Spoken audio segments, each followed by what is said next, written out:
Thanks for joining us here for the ABC 6 News webcast. I'm Tanya Carter on this Thursday, June 16th, 2016. Well, topping our news tonight, an investigation is underway after a fire sweeps through a school's gym. The blaze broke out just before 4 o'clock Thursday morning at West Bolivar High School gym.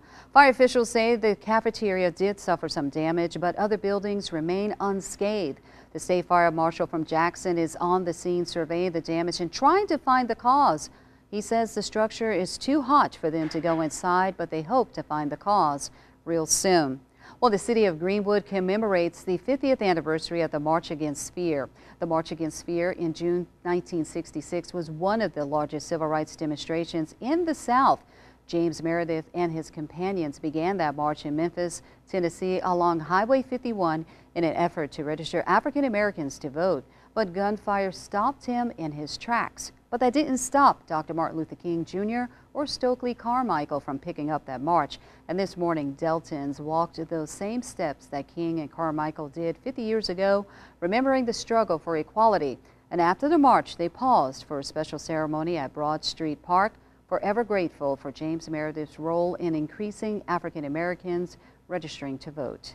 Afro-American, Negroes, colored folks, however we want to call ourselves, need to celebrate our history, because the one that doesn't know their history will forget their history. Let young people know that many people watered this land with their tears and made it rich with their bones, and that people in this town, many of them are local people, were highly involved in the civil rights movement.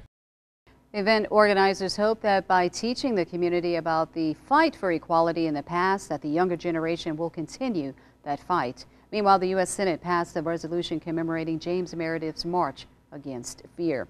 Well, another museum is in the works to honor African Americans. Mayor Darrell Johnson of Mound Bayou says the museum will be the Cotton Pickers of America National Memorial and Interpretive Center. The museum will be on 20 acres of land along Highway 61.